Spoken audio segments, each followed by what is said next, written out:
Yeah, before we start talking about dining with Dhoot, could you tell us a bit about how you got into gender and media studies? Because that's quite a niche master's and career in general. So, how did that come about initially? Yeah, so I did my undergraduate degree from the University of Warwick in history and politics. And while I was doing that, we had like this module, which is also like a course on gender and development. And I think in that, I found it like so interesting because my entire education, even in India, has been from like a Western perspective. So I had an international degree, like I did the IB and the IGCSE in India, and that's all from the Western perspective. So when I went there and I started like kind of unlearning everything that you learn up until that point, I found that very interesting. So I just thought that, you know what, like I need to do this for myself. I want to, focus on gender so I can like unlearn more and then relearn it the right way. And I did media as well because, I wanted there to be like an option where I wanted to like also kind of specialize in something to do with media. And social media is something that was very intriguing to me. So I said that I'm going to keep that as an option. I'm going to keep gender and media. So like when it comes to a career choice, I have like two options and I'm not just like locked in on one. Yeah, I think that's wonderful. And especially now learning about media literacy, and social media is really important. Yeah. And so we spoke to you a little bit about how when you came back after finishing your degree, you were sort of trying to look for a serious profession, and getting over that mental block was very difficult. Could you tell us a little bit about how that was?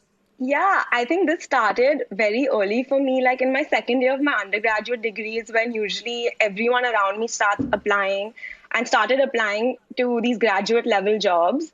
So everyone around me was getting into Barclays, they were getting hired by Deloitte, they were getting into EY, and I'm just sitting there like, okay, so what am I going to do? Like, I also need to do something like that. Of course, like that's the only thing that I need to do. And you see them getting these contracts for like the next 3 years figured out, and I'm just sitting there like, okay, but I really don't know what my next month is going to look like after my undergraduate degree, what am I going to do?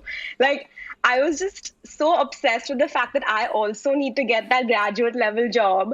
So I started searching. In fact, like when I came back, I was just trying to figure out like if I could also get a job in London, because I just told myself, and like I was just getting like the feedback from everyone that, oh, but if you're graduating from LSC, like of course this blogging is a side thing. Of course, you're doing something else. So Yeah. I just kept telling myself that, and I in fact went back to London when I had to pack up and get my stuff. I had my visa valid, so I said, okay, you know what? I'm going to sit here for 3 months and apply to jobs. But of course, like that didn't really happen because I was continuously like involved in like this entire blogging process. I started like, getting a deeper understanding of what food photography is. I started looking up, like taking online courses for it. So I eventually, like, I just couldn't shake that feeling off that like this is something I'm really passionate about and I want to do it. So I yeah.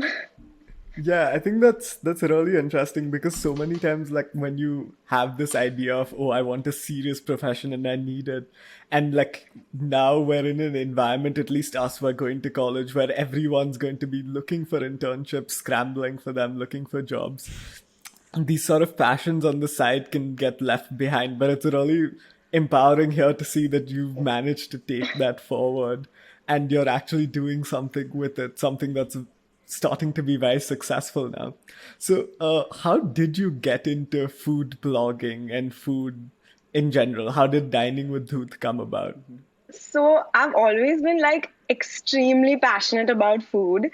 And I think like everyone around me knows that I talk 24/7 about what my next meal is, what I need to try, what my bucket list options are. So how I got into it was so random. I used to like spam everyone on my private profile on Instagram with these stories of like different food things I'm trying. So my friend was like, "Why don't you just start a page?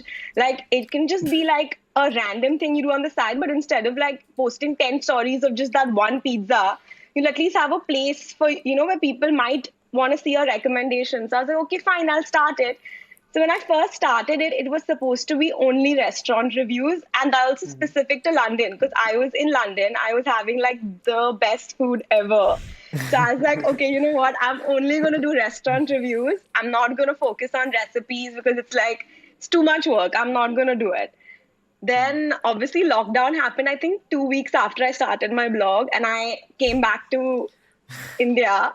And for those 2 months, I was just like not posting anything because I was so upset over the fact that I had to, I can't go out to eat, which is something that I really enjoy doing. But Yeah. of course, like you have to adapt. Like I was making some good food in lockdown. So everyone was like, why don't you just start? Like, why don't you just post something or the other? But even then I was still doing it like very randomly. I did not know what hashtags were. Like, how are you supposed to use them? What your caption should look like? Nothing. I was just kind of experimenting it and doing it like, okay, let me see. Like, if someone wants to use my recipe, they will. Like, I'll just put it up. But Yeah. then, yeah, eventually, like, I got really into it. And, like, I started, like, obsessing over the fact that, okay, like, I need to, photograph this well. I need to learn what these hashtags are and how to use them.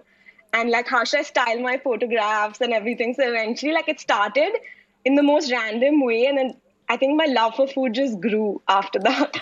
Uh, yeah, it's like super cool how you learned while doing it and picked up so much and just got more and more involved in it. I'm guessing obviously because you were so passionate about food. But before we dive like deep into dining with food, do you have any tips for our listeners and for us to about like finding a career path, especially when still predominantly a lot of careers are either in like at least the ones you hear about are in like engineering or CS or law or economics or more traditional ways. I think you really like need to be prepared that in your first couple of months you're not going to get any success. Like you need to mentally prepare yourself that it's not going to be a hit. You're going to have to like face and learn a lot like as you're just going through it.